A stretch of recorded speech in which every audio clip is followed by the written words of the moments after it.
160 000 étrangers ont fait des études en Chine.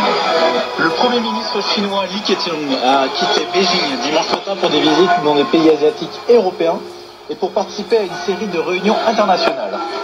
Li Keqiang effectuera une visite officielle au Kazakhstan à l'invitation de son homologue Karim Massimov. Les deux premiers ministres organiseront à cette occasion la deuxième réunion régulière entre les chefs de gouvernement Chine-Kazakhstan. Monsieur Li participera également dans le pays à la 13e réunion des premiers ministres de l'Organisation de la coopération de Shanghai.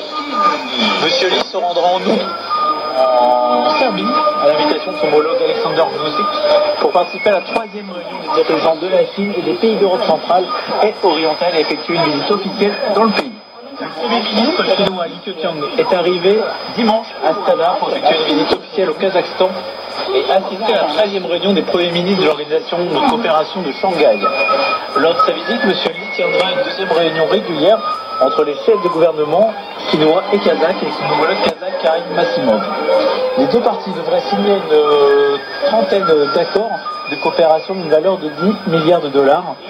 Fondée en 2001, l'OCS, la coopération de Shanghai, compte actuellement 6 pays membres, à savoir la Chine, la Russie, le Kazakhstan, le Tadjikistan, le Kirghizistan et l'Ouzbékistan. L'Afghanistan, l'Inde, l'Iran, la Mongolie et le Pakistan sont observateurs de l'organisation et la Biélorussie, la Turquie et le Sri Lanka sont partenaires de ces dialogues du groupe.